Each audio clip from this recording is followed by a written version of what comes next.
Because of the all-in moves they made this year, the Chargers have put themselves in a dire cap situation in 2024, and it begs the question, which of their stars will still be around next season? You are Locked On Chargers, your daily podcast on the Los Angeles Chargers, part of the Locked On Podcast Network, your team every day.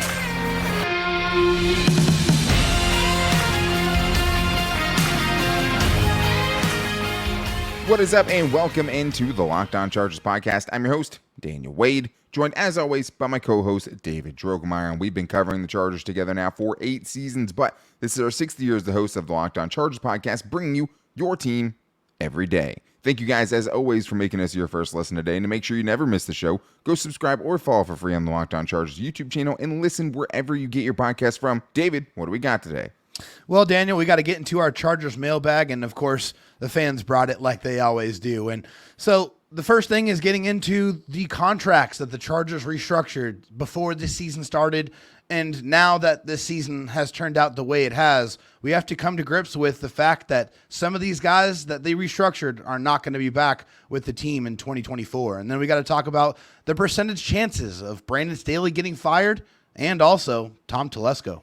Yeah, because I think Brandon Staley at this point feels like a very obvious guy because of, what the expectations were. But Tom Telesco might be a different story. But this episode is brought to you by PrizePicks, the easiest and most exciting way to play daily fantasy sports. Go to prizepicks.com/LockedOnNFL and use the lowercase code LockedOnNFL for your first deposit match up to $100. So it is our Chargers mailbag day, and we did have a great question from Just Sue Light or Just So Light. I'm not sure on that one, but he's asking, which big money guys will be waived or traded to cut costs in 2024? So per over the cap, the Chargers are currently $27.4 million over the cap next year. A lot of that is because they don't have J.C. Jackson on the books, but also they keep a lot of the dead cap from his trade. That'll be pretty much all paid off next season. But when you're looking at it, David, we always knew, we talked about it before, this was kind of the last run for this core of guys. Yeah. And I think when you're looking at the big contracts the Chargers have, Joey Bosa, $36 million. Khalil Mack, $38 million. Mike Williams, $32.4 million. Keenan Allen, $34 million. But they can't lose all those guys, right? And I think it's just, do you have to cut 2 of those big 4? Because there's other cap hits that, and guys, if you're talking about who is most likely to be waived or traded, Sebastian Joseph Day, right? Save $7.5 million. Eric Kendricks, you save $6.5 million, right? Maybe Deion Henley can come into that role, Nick Neiman, whoever, right? Corey Lindsley saves another $9 million. What's going on with that. Yeah. He could retire. We don't know at this point, right? But those ones are kind of the littler ones, I think, that can make things work. Yeah. But do you think those are probably the most likely guys we see cut? I mean, yeah, either way, I think those are definitely guys that are going to be on the chopping block no matter what. I mean, they're going to have to clear some costs, and I'm sure with probably a new head coach and maybe even a new general manager coming in. That's the thing, is who's making these decisions. Right, exactly. Someone who's probably not affiliated with these guys like Brandon Staley is. Right, so, those new front office people are going to want to bring in their own guys more than likely, and, I mean, they're coming into a pretty unhealthy situation, so they're going to have to move some things around, but the fact of the matter is this: one of Khalil Mack, Joey Bosa, Keenan Allen, Mike Williams, or probably a couple of those guys are going to have to be part of that cap solution for 2024. Yeah, and the thing is you won't be able to bring back all 4 of those guys, period. No. For the most part, we've been under the assumption that 2 of the 4 of the big 4 are going to go, right? Yeah. The problem is at this point, if you're talking about who's most likely to go out of those 4, it feels like it has to be Mike Williams and Joey Bosa to a certain extent, because Keenan Allen and Khalil Mack, how could they not be back in 2024 with the way they've played so far? That's exactly right. I mean, Keenan Allen's having a renaissance year. I mean, I've seen some posts out there that said Keenan Allen is the Chargers offense, and I mean, it's not really far from incorrect. He's got over 1,100 yards receiving already through 11 games this year, has 7 touchdowns, which is 1 away from his career high, and he has the most catches in the NFL. So Keenan Allen's been going absolutely crazy. And then, of course, on the other side, Khalil Mack has been playing like an all-pro. I mean, he's been playing like a man possessed. I mean, pretty much just no matter how you look at it, whatever you've asked him to do, you look at him as a run stopper. He's been incredibly effective, and obviously he's one of the top sack artists in the NFL with 13 sacks this year. So that's crazy. I mean, Khalil Mack's been unbelievable. I mean, it looks like those veteran rest days have really been helping him out. But, I mean, he's in for one of the best years of his career in one of the last years of his career, probably on the waning side. But obviously he has proven now that he's been incredibly effective, and I think probably still has a couple more years of effectiveness in the tank. And really all you need is one more year. But you're going to be paying a 33-year-old about $38 million, right? And that's tough always. But it is. I think the hard thing about Joey Bosa is it's harder to cut him next year because he still has another year. He's under contract through 2025. Like guys like Derwin James, like he's virtually uncuttable. Like there's nothing you can do about it. And we'll talk about his regressions later on and how much he struggled. But those guys had to be back. Khalil Mack is going to get close to 20 sacks potentially this year. Keenan Allen's on pace to put up a 1,700-yard season. There were two guys that did that last year, Justin Jefferson and Tyreek Hill. So, like, I don't know how those guys couldn't be back next year. Pro Bowl level, borderline all-pro level. Both guys clearly at elite this season, clearly top 10 at their positions this season. So if you're trying to do the cap gymnastics about how you get under it, it's not just about clearing the $27.4 million. That's the hard thing here, right? Because you need to get at least, $7 or $8 million under just 4 draft picks, and without adding anyone. And obviously, you're going to have some big holes to fill because not mentioned in this are the fact that Austin Eckler won't be back next year more than likely. Gerald Everett's not under contract next season. Yeah, Michael Davis is not under contract next season, right? For better or for worse, but. How do you get there? So if you're trying to keep 3 of those 4, this is how you would get there potentially. If you lose Mike Williams, Corey Linsley, Sebastian Joseph Day, and Eric Kendricks, you could clear $43 million in cap space right there. So that puts you about $16 million under the cap, and you can keep 3 of those 4 guys. You keep the pass rush together, right? You lose Mike Williams, which hurts because we've seen how important he is this season. But you still have Keenan Allen and Josh Palmer under contract next season. So you feel okay about that. Yeah. If you add Joey Bosa to that, you would clear close to $57 million, right? Which puts you about $30 million under the cap. There's also other ways the Chargers could, use a post-June 1st cut designation on Joey Bosa, which basically changed it from a $14 million savings to a $22 million savings. Teams are usually reluctant to do that for whatever reason. So just the brass tacks of it, $57 million, you're clearing $30 million in salary cap space. That puts you in a good spot, but also some major guys to have to fill their shoes, right? Like that's a lot of open spots. And a ton of dead money, too. You're going to have to take on a ton of dead money. Yeah, you're taking on a ton of dead money, but that's almost going to come with it, right? Like that's inevitable. And it really clears you up for 2025, too, where you can kind of hit a reset in 2025. Right, because you always know the cap's going to keep going up as well. So I mean, and I think Keenan Allen's more likely to get extended this offseason. I agree. Than he is to get cut, and that opens up potentially a few more $1 million, whatever. Let's get to this real quick here, David. Quickly, Colby Talbert asks, if you can only keep one of Mike Williams or Joey Bosa, who are you keeping?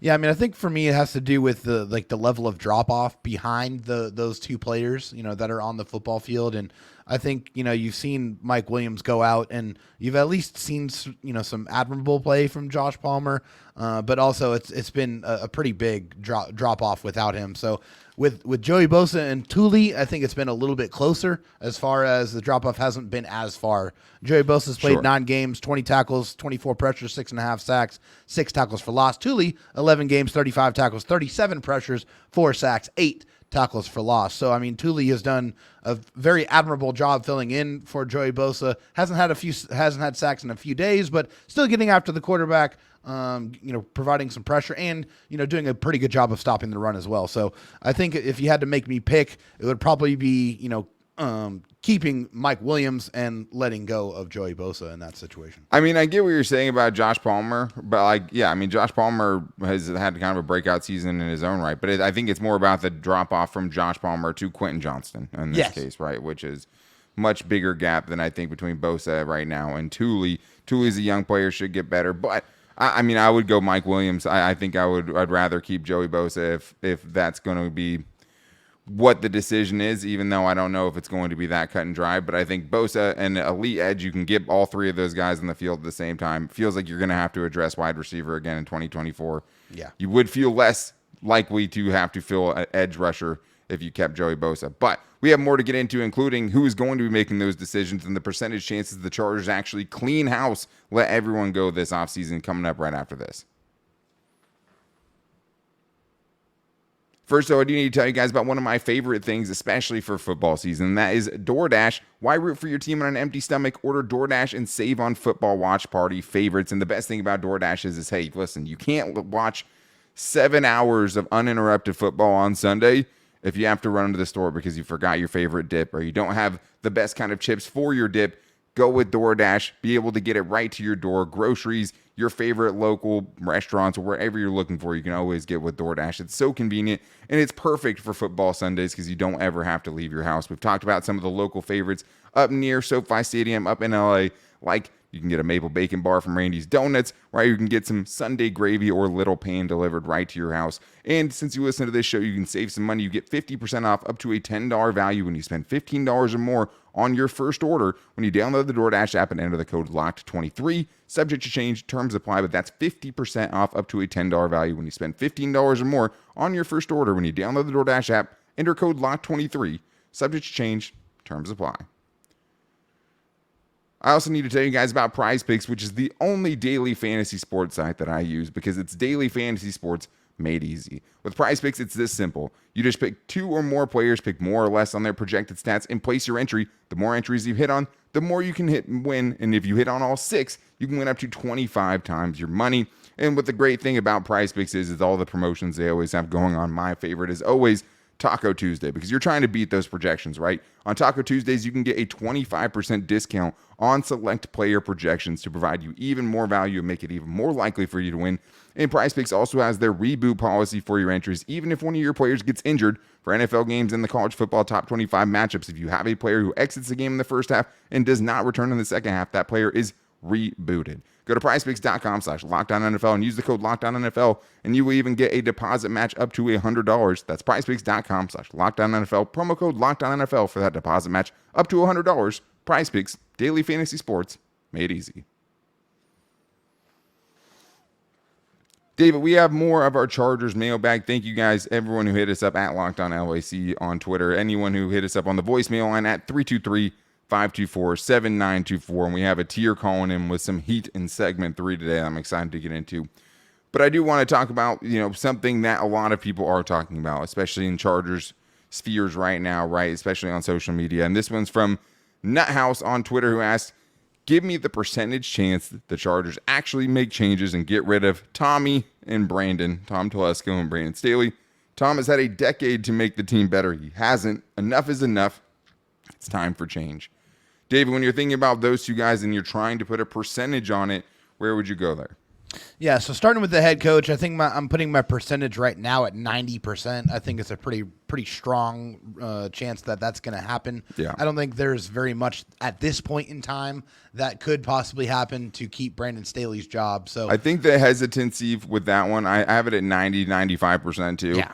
Is just Mike McCoy got 4 years. Right. Anthony Lynn got 4 years. He's under contract through next season, we know, Yeah. right?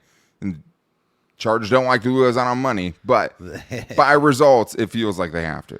Yeah, it does. And they will. Yeah, I mean, it really does. And we've seen some reports out there that say, something miraculous has to happen in order for him to keep his job. I think we're probably on that same wavelength. With Tom Telesco, it's a little bit more difficult of a situation. And I think the reason why it's more difficult is because of Justin Herbert. He drafted Justin Herbert. He was able to re-sign Justin Herbert. And, look how many teams around the league that have searched years and years and years and cycled through so many different players to try to find their franchise quarterback. So having a general manager that was able to secure one, I think lowers the chances a little bit, but I still have it at 75%. I still feel like that's very high. Yeah, still feel pretty strongly that it could happen. It should happen. I agree with you completely. I mean, it has been over a decade. There's been a very minimal success both in the draft and just winning games, winning championships, winning AFC Wests. it's been 0 or very few and far between. So Yeah, there's 0. I'm going to have to go with 75% on Tom Telesco. We know the Chargers ownership loves Telesco, right? I mean, John Spanos, who's the owner's son, who's the president of football operations, for better or for worse, right? Because it's not a legitimate, football hire. That's a family hire, obviously. Yep. We know they're close. We know the Chargers love him, and he, brought in Justin Herbert, which is awesome, who kind of fell to him, right? Let's be honest, a little bit, but they still pulled the trigger on it, and Justin Herbert was far from a, surefire draft pick at that point. The problem is for me, can you afford with Justin Herbert to keep Tom Telesco as your general manager? That would be my question, right? Because we're talking about 3 playoff appearances in 11 seasons, 2 wins in the playoffs, 0 wins in the AFC West as far as division titles, back-to-back first-round picks not playing well. And we talked yesterday just about the lack of talent on this roster and how much contributions you are getting from the draft picks over the last couple of years. And the guys who are contributing and starting, how good are they, right? Yeah. And we're not here to make, all the judgments on all the draft picks right now. And there's certain guys who could get a lot better. And we've seen certain guys go into year 3 and year 4 and be a lot better. But I have it at 65% for Tom Telesco, more than half. That would be my question. We're in the same ballpark. I think you should clean house. I think you have to make sure you get it right too. And I just feel like with Tom Telesco, even with the big hits, there's some big misses too. And some of these big contracts you got Justin Herbert signed, but Derwin James' contract doesn't look as good right now. Joey Bosa's contract doesn't look as good right now. It's like a boomer bust hitter in baseball, Dan. It's the guy hitting the home runs or he's striking out. There's not enough singles and doubles to be able to sustain your organization. I think that's really just what it's been for Tom Telesco. Yeah, I mean, for me, it's clean house. Let's get to this next question from McKinley Pierce here, who's asking, is it safe to say that Derwin James has regressed this year? David, what do you think? Yeah, I mean, I think when you look at the numbers, I guess against the pass, he's definitely regressed a little bit. His passer rating again allowed in 2022 was 67.2%. Reception percentage was only at 61.4%. In 2023, the passer rating allowed is 91.7, and the reception percentage allowed is 77.4%. He has done better at not missing tackles. He's at 7.7% this year, as opposed to 11.7%, of course, across the entire season last year. But I think for me, Daniel, one of the things that it's been kind of noticeable is just the big splash plays. He's only got 1 interception, and he doesn't have any sacks at all this year. And I think, with a guy that we know is as uber talented as Derwin James is, it's definitely a little bit off to not see him kind of stuff the stat sheet like he has done when he has been healthy throughout his career. Yeah, I mean, he's never had a season, that he's played most of the games that he's had less than 2 sacks. So to see him here at 0 sacks, I think that is the part of his game that's been hurt the most. He is getting used as a pass rusher even more than we've seen him in years past. But the production's not there. 2 pressures on 28 pass rushing snaps, which doesn't feel like a lot. No. But I think there's obviously the buck is out on him as far as that goes.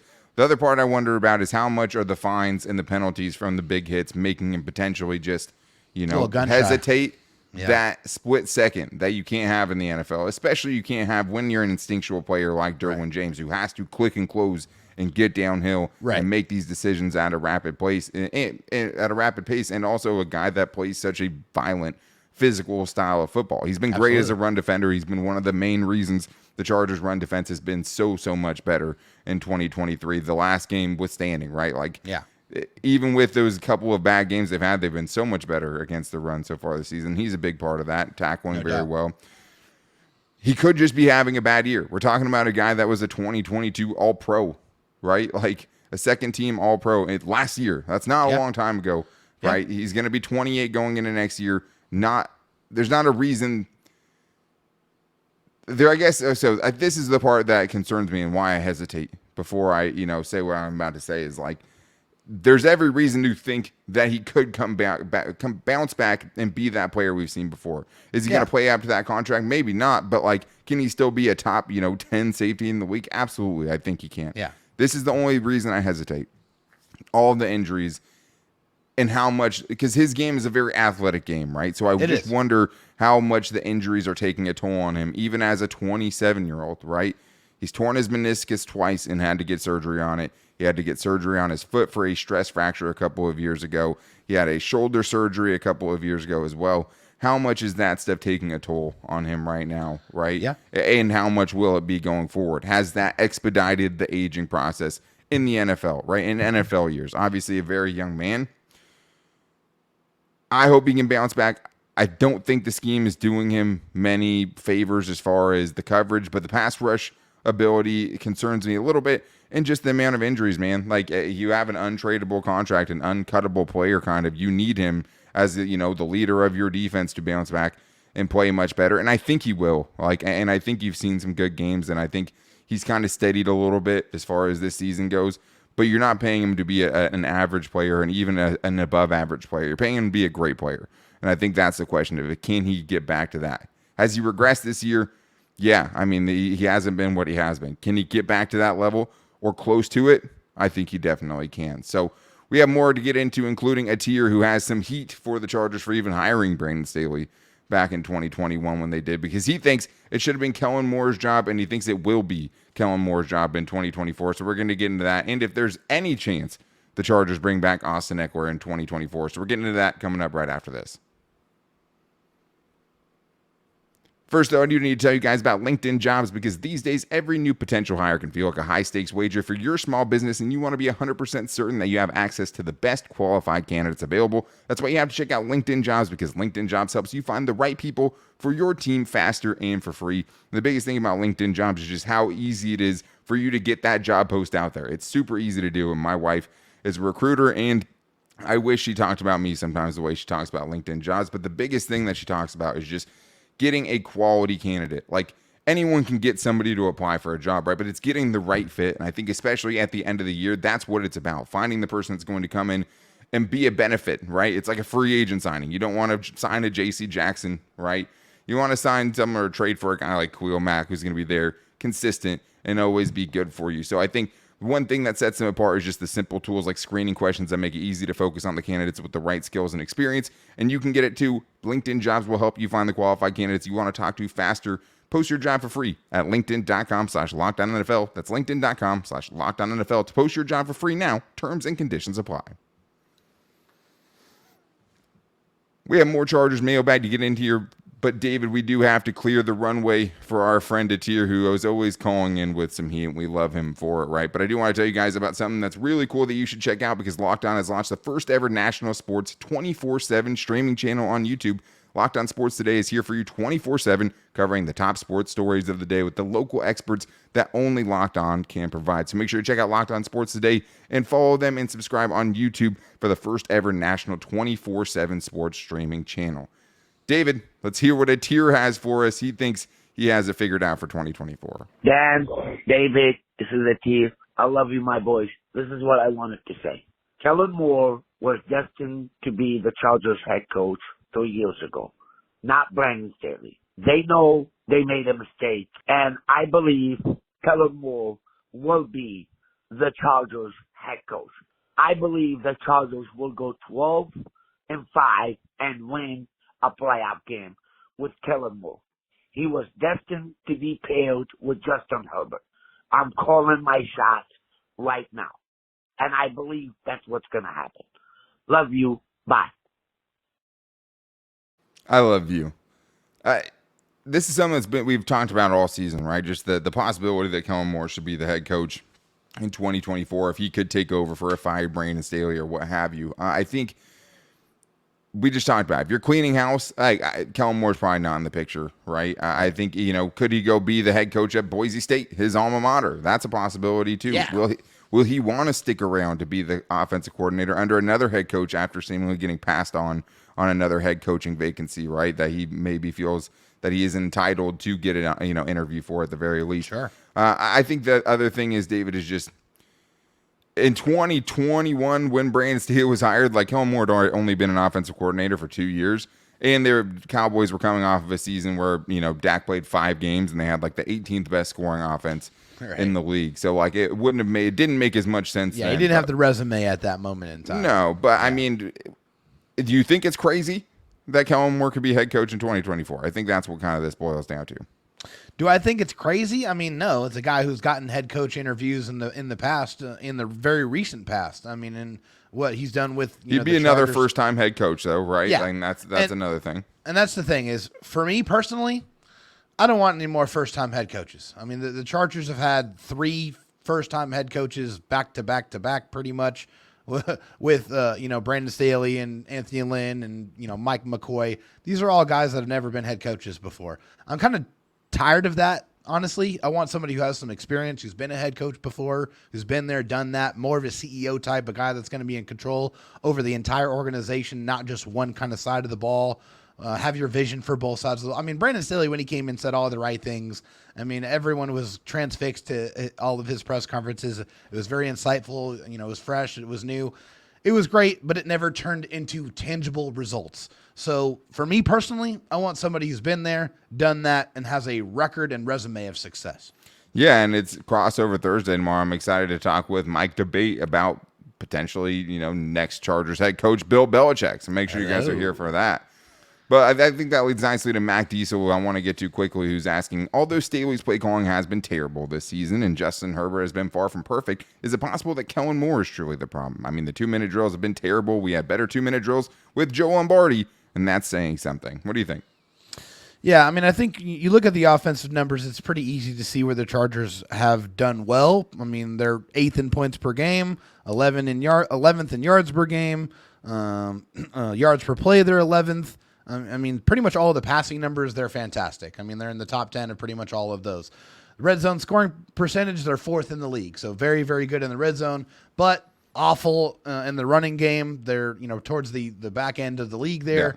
Yeah. And, the protection breakdowns have been real. The offensive line has regressed. It has played worse this year. And especially in the critical moments, there's been way too much pressure in Justin Herbert's face that has really ended their chances in multiple games, causing them to be 1-7 in those 1-score games and 1-score opportunities. So, I mean, I think he definitely has some part of the blame here, but I'm definitely not going to say that Kellen Moore is the problem here. I'm not going to say that. Yeah, I don't think he's, anywhere close to the biggest problem, but I definitely understand, not coming up in clutch situations. It's been a theme all season long, whether it's against the Dolphins, the Titans in overtime, the Cowboys, the Packers, the Ravens. All of those games came down to the same thing. All of those games, Justin Herbert is sacked in a key situation. Yeah. Maybe we should be putting more heat on Brendan Nugent, the offensive line coach, who seems to be skating through all of this. I mean, the progression of these young players is not where it needs to be at all. And the just evolution of what this line's looked like without Corey Linsley has been a total disaster, right? Oh, it's been horrible. Frank Smith, we miss you, and now the offensive coordinator for the Dolphins. But I do think, it does go on Kellen Moore too, and it's something I followed him from Dallas as well, as far as these late game situations, not being able to have the right protection set up. And some of it goes on Justin Herbert as well. But he also doesn't have one of the worst defenses in the league. Or I should say, doesn't have one of the worst offenses in the league, as like Brandon Staley has with his defense. So I would say the other thing is, too, they've been a pretty darn good offense, missing Corey Linsley, Josh Palmer, and Mike Williams. They put up 38 against the Detroit Lions without all of those guys. So I think there's a lot of things he's done well. He had two really, really good games against the Lions and the Packers before this last one against the Ravens, where you also had 3 fumbles. Yeah, right. Going up against one of the best defenses in the NFL. Against maybe the best defense in the league. So let's get quickly to Uncle Earl, who's basically asking, with the Chargers only carrying 2 backs every game, do you guys think they bring back Austin Eckler this year, next year, even with his lack of usual productions? Quickly, David, is Austin Eckler back in 2024? Is there any chance he's back? No, not at all. The contract that he's looking for mixed with the kind of negative regression in his production equals Austin Eckler not being back with the Chargers in 2024. I think there's too much bad blood. I think too much has been said. Like, Austin Eckler is a very public person. He talks a lot of places, including this show twice. Right. But I think that's hurt him a little bit. People, especially the fan base, thinking he's dragging Justin Herbert. Not that the fans will have a choice in making that decision. The hard thing is Josh Kelly's also a free agent too. The only guy that you have under contract next year is the guy that is an inactive, healthy scratch pretty much every week right now with Isaiah Spiller. And you have no idea what you have in him. Obviously, from practice, they don't think he gives them the best chance to win. And this current regime is trying to do whatever they can to win this season. They're not as inclined to see what the young guys can do, right? They're not inclined to play young players who might be worse and have to work their way into it. They're trying to win games now. They don't think Isaiah Spiller can do that. I don't think it's a 0% chance that Eckler comes back because like he's been so much worse now. The contract has become so much more affordable. At the same time, I don't know how you could. Like the bad blood, the regression, just him having his worst season, and that's partially on the offensive line too. But yeah, I don't see it happening at all. But that is going to wrap things up for today's show. Make sure you guys are back here for Crossover Thursday tomorrow. Locked on Chargers, Locked on Patriots. Can the Chargers go win against the Evil Empire in the Evil Empire's home field, right? That's going to be the question. Will Bill Belichick potentially be the Chargers head coach? How likely is he even to get fired from the Patriots as one of the GOAT coaches of all time? Should he be developing young quarterbacks? All things we could get to tomorrow on the Crossover episode. Make sure that you subscribe or follow for free on the Locked On Chargers YouTube channel and listen wherever you get your podcast from so you guys don't miss that. And you can also find the show every day on our social media at Locked On LAC on Twitter, at Locked On Chargers on Instagram. Thank you to everyone who called in today to the voicemail line. Donnie, I believe you're a Chargers fan. I'm sorry we couldn't get your voicemail on here today. A lot of good questions. A lot of stuff got left on the cutting room floor tonight. But make sure you guys call into 323-524-7924. Get a 30-second question in there. Make sure it's a question you're likely to get on the show if you keep it short enough. So thank you guys, as always, for checking out today's show and continuing to be with us, your team, every day for the rest of the season, even when things are tough. But make sure you're here for Crossover Thursday tomorrow. Until then, take it easy and go Bolts.